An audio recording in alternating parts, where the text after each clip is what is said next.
That's very sexy, I think. Okay, you know what? Shut up and listen. I appreciate that. Yeah. Let you do your thing. Let you do your thing. Hello friends, welcome back for another episode of Two Kids and a Startup, where Cass and I dive into the behind the scenes on how do we build a startup as a husband and wife duo while raising two young kiddos. This week, we're going to be diving into a very underrated topic, which is hiring and building teams, because every startup needs that, but not a lot of people talk about it because it's just not sexy enough. No, it's just not sexy, but it is very costly when you hire the wrong teams or you build the wrong teams. And so today we're going to be diving into that and what we've learned throughout our decade plus of building hundreds and even thousands of team people. So without further ado, let's dive right in. All right, so let's start off with sharing a little bit about our past experience first, since we're talking about hiring and building teams.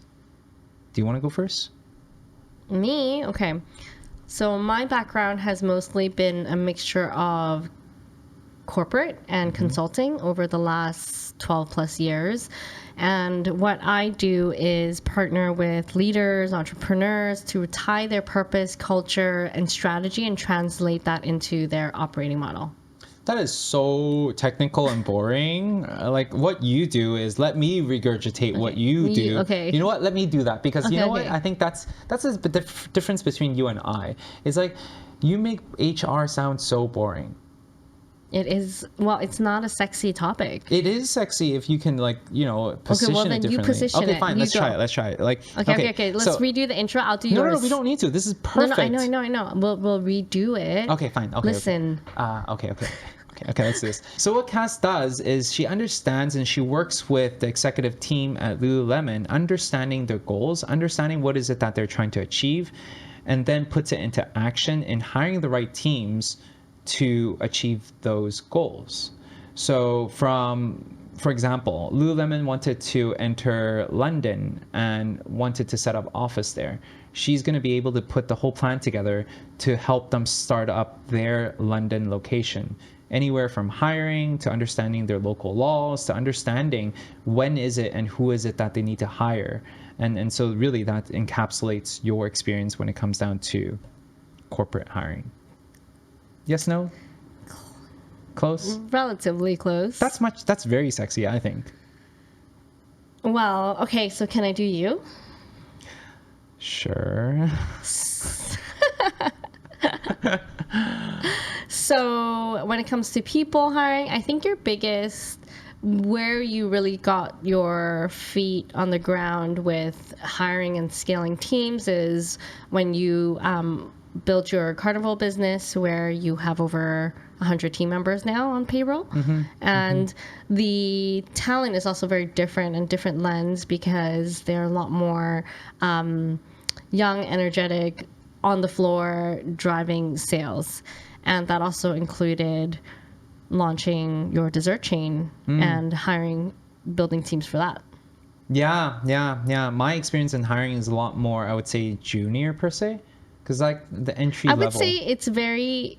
Oh, you mean for the type of people you want to hire? Yeah. I would say so. But you know what? I think that is very consistent across founders, right? Like you're not really hiring or startup founders because that's really what you're looking for in the beginning is someone to be scrappy right next to you. Yeah. I think that's the biggest difference. It's like when you're building a startup from like 0 to 1 million, it's like you just need people that can actually do the job and just be in the trenches with you, like willing to do the grinding with you. So is that what your biggest lesson has been learning from working that experience? I would say from 0 to 1 is just hiring for the right values, like people that actually understands how you work and actually can work with you and actually believes in the mission that you're driving forward, right? Because if they do believe in it, they're going to go through, 16-hour days with you with Well, you know what's I know HR isn't sexy, but the one thing I do want to share about my experience in this role, in this field, is that while working in small startups to large companies, it really allowed me to partner with different leaders and executives across these type of companies and understand what every role does and its function. And like I know exactly in a way how to map out what you need and at what time based on the projects and operational needs that you need to get to Wow. going. You know what? Let's talk about our one of our the most apparent example first is when we were building the game. I think that is going to illustrate why it's so important to hire the right people at the right timing, because when we were building the game a year and a half, 2 years ago, we hired a team of roughly 36 different developers, artists, illustrators, pixel pushers, contract, like you name it. We were just hiring left, right, center, and we built up a game in less than 6 months, I like to say, something like that. And throughout that period, the game was great, everything was good, but by the end of it, our team was just demolished. I think the morale was at an all-time low. I was at an all-time low. You didn't want to come back to work with us. You were like gone for 3-4 months, and you're I was like, this peace. is not, I don't know if this is the type of vibe I want to be working at. Yeah, and it really burnt. You're like, no, this is non-functional type of building. And part of the reason why I think this topic is so important is a lot of startup founders underestimate the impact poor hiring and poor hiring does to your business. And this is something that you're such a professional at, and I think that's why I think when I was able to see the difference between how you run a team and how I run a team, I'm like, wow, there's a big difference. I'm learning a lot. And and I think in that game example that we talked about, what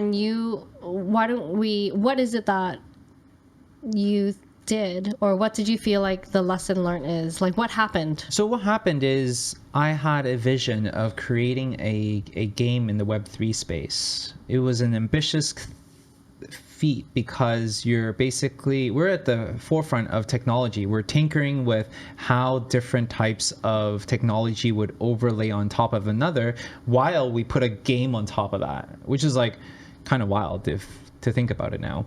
And so, yeah, we had this big vision, which is great. We spent very little time in preparing for that vision because we're like, whoa, that's so exciting. You know what? Let's just hire developers. You, not we. Well, you're part of that team too, just so you know. You were just a bystander. You were not even like having any buy-in. You're just like, okay, sure, let's see how you dance. You know why? Because there were moments in time where like, okay, so one thing about Wilson and his hiring is that he is just hires based on feelings. And so similar to a lot of founders where they're like, I feel an urgent need because I know I need to do this right now, so I'm just going to hire what I need. Yeah. And you were making me go on a wild goose chase. You're like, I need a story narrative designer. I need a game designer. I need the top I'm like, what? For what? And that's exactly. You literally, and that's why. That's exactly. So you made me go on a loose wild chicken run. So back to the story that we're telling is the fact that when we had this idea, we had this vision, we went about building it. We didn't really spend, I would say we spent maybe like 20% of the time of the entire project on the discovery phase to understand what is it that we're trying to really build and the team members that are involved in those functions. Because of that, we ended up having a lot of problems during the build. And so, for example, while we're doing the build, we realized we didn't understand the tokens and how the economy of this entire game would work. So we had to hire some tokenized expert to come in and consult for us. And so this is while we're midway through building. And through that, their recommendation changed the way the game was running as well. And so that is only one example of how introducing a specialized person coming in midway through, it changes the entire scope. And we have been just changing the scope every single week, pretty much, ever since we started the project. Yep. And, you know, that on the project side is a whole other can of worms. But I think managing people takes time, and people don't really recognize that. They think, oh, it's just going to take a load off my work. But yes, it does. But it also, when it comes to managing, you're also thinking about how do you take care of that work? Or is this person functioning? Are they, it requires oversight of this person. And people discount the time it takes to even do that. And so it sucks because there's a guy that we hired, and literally when we don't give him any work, he's just like, he stays off the radar, which is so cool. He just doesn't really engage too much. He's in the meetings, and then afterwards he'd be like working on his own thing, and somehow he was able to coast under the radar for a good 6 months. And that is an example of not hiring someone when there wasn't a true business need for it. We kind of needed him. As in, like, was it a need of someone who needed a 40-hour work week? Yeah, so that's something that I've learned from you, is like the time of hiring is super important. And so throughout that entire journey, after everyone was burnt out, I realized that, you know what, I'm just not good at hiring, and I'm just not good at project managing. And it's something that I realized was my weakness. And that's the reason why it was so important for me to not just realize that, but also to parlay that responsibility to someone who's actually really good at it, which is Cass, which is you. And being able to see you build our new project now, I'm able to learn a lot from that. To your point about resourcing and timing, because I'm like, yo, we should hire a designer now. Like, I have so many designs that I need to be done. I need decks, I need sites. And you're like, hold off. And we have clients too, right? And we have clients, we have projects in the pipeline. And I'm like, why don't we hire it now so we can get them prepared? And when we sign the contracts, then we would have someone ready to go and whatnot. And then you're like, no, we're not hiring them yet. Not yet. And luckily, you didn't hire them, because what? After 6 months, the contracts are still in the pipeline. And so that was when I realized that, okay, you know what? Shut up and listen. I appreciate that. Yeah. Let you do your thing. Yeah. I also think we talked about hiring early, but also one of the burnout was because we hired too late as well. And so when in that same scenario with the game design, we weren't able to properly forecast what the needs were when it came to hiring. Like, we would hire designers when we're like, oh shoot, now one designer is feeling very full, but we still have a timeline, so let's quickly find someone. And are we spending the right amount of time to find the right talent for that? Like, this designer was available, but did they have a portfolio that matched what we needed? And then there's that wasted cost and time of the manager going, like, trying to fit in their style that doesn't really work with our style, and teaching and guiding them. And that's like a big puzzle that you're unraveling. Yeah. And we had to hire get our director to go and coach them and put together a deck to give a consistency around the design, and in the midst of building the game app. And so there's so many impacts that I see a lot of founders don't notice until they're in it, and then when they're out of it, are they learning from it? I don't know. It's as recycle, rinse, repeat. It is very, very difficult when you don't have an eye for it. And the reason is because... Or it's not an important eye to even look at. Exactly. Yeah. I think like people that are building their business, they're thinking about the vision. They're thinking about like, whoa, what problem can I solve for? And internally, they're like, yes, we need to hire people. And it's just, hiring is just hiring. Mm-hmm. For a lot of startup founders, it's like, oh, that's that. Mm-hmm. But when we go back to even why I think what you do is sexier than how you portray it. Thank you.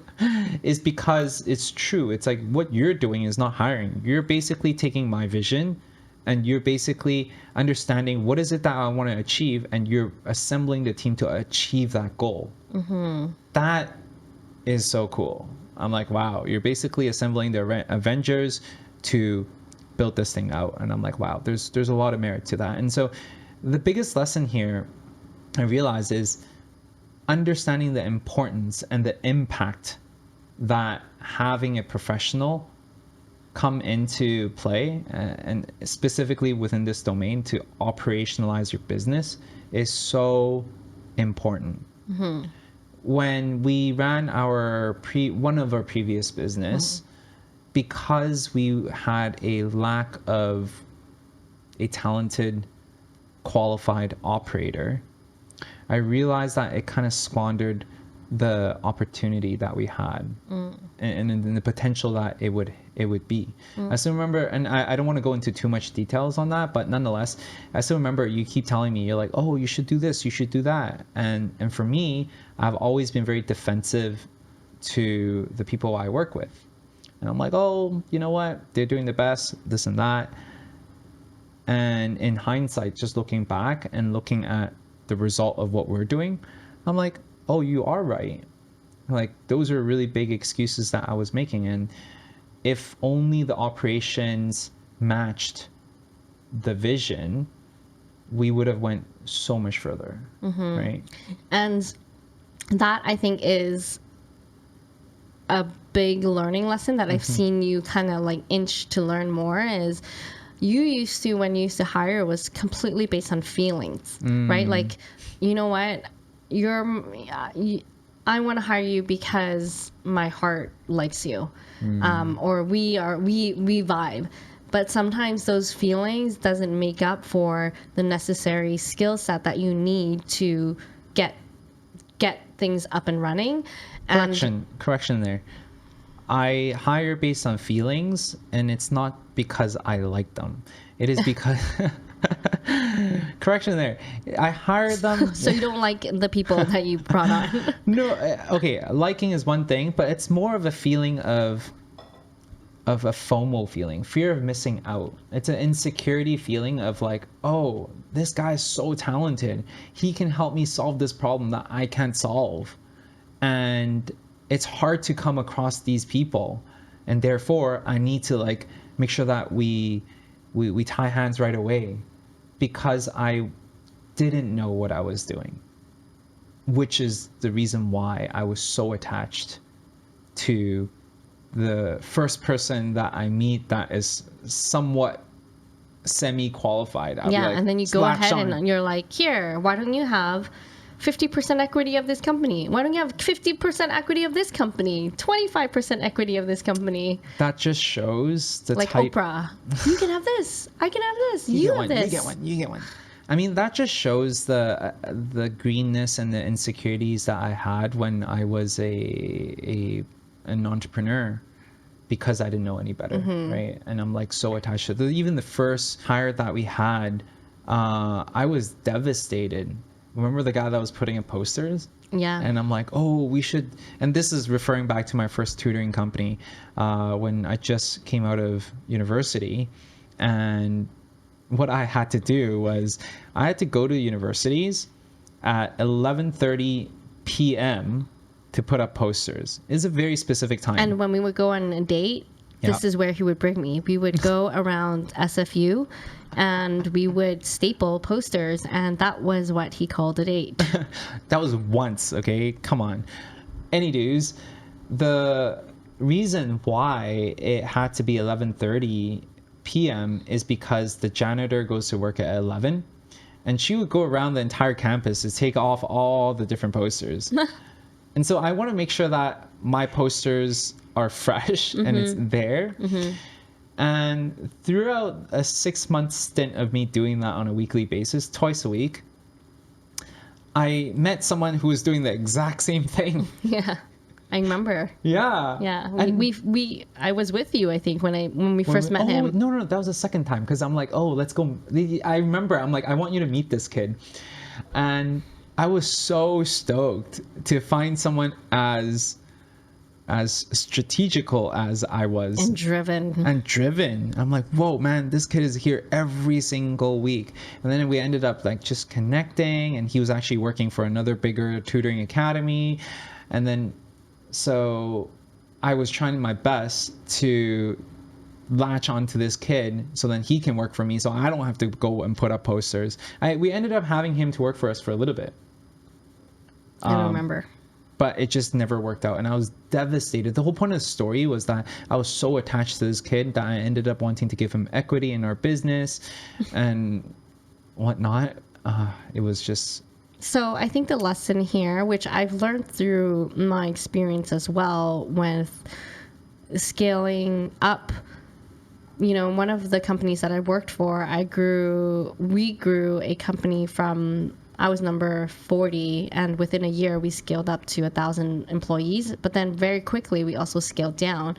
And when I talked to these leaders and managers, a lot of what we learned was, and teach and guide these leaders, were being able to separate the name with the role.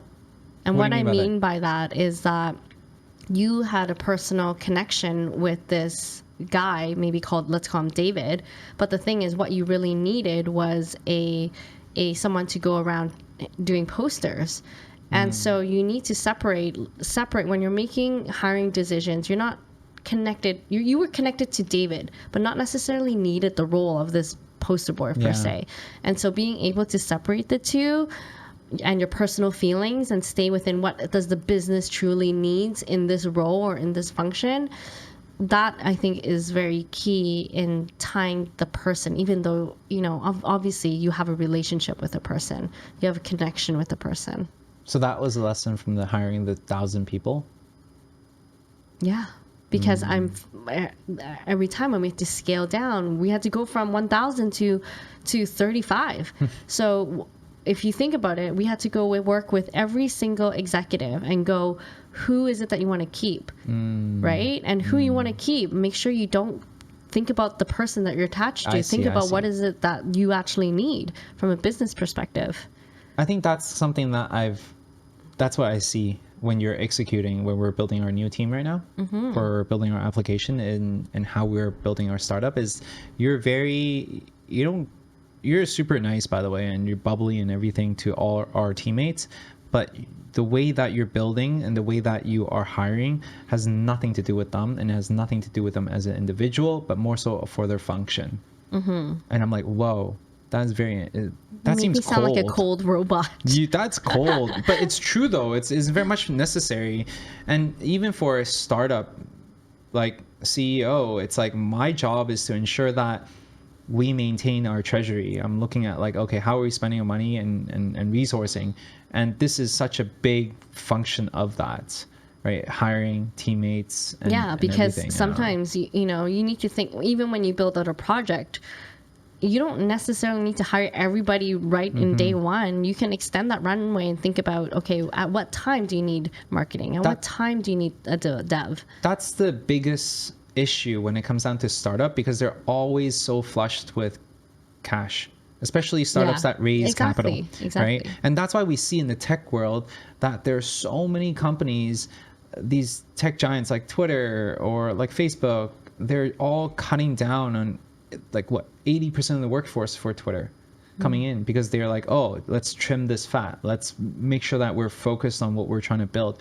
And I think that's very, very essential for any type of startup to be successful in today's world. Yeah, I agree. Yeah. And I think, having said that, there is a difference when you're hiring at different scales of the company, because obviously every experience, like what we're talking about, is probably when you have a bit of a team going. But when it comes to a startup where you're really trying to find your first few hires, you might look at hiring a little bit differently, because A, you don't have the funds, and B, you're not really looking for an expert in one role. So question for you then. If I'm just starting out as a entrepreneur or startup, looking to assemble my team, my first hires, business partners, what do you think is the biggest advice that you can share? I would say what's more important are the soft skills, meaning their hunger for learning, their drive for results, their willingness to pull their sleeves into pull their sleeves up and learn. And if you can do that, you can hire talent at obviously a much more lower cost, but also have someone on your team who's willing to be a bit of a generalist and flex in work that you need to do and have the hunger to learn it and kill it. And that successfully has worked for you. Oh, 100%, time and time again in the last, 12 years.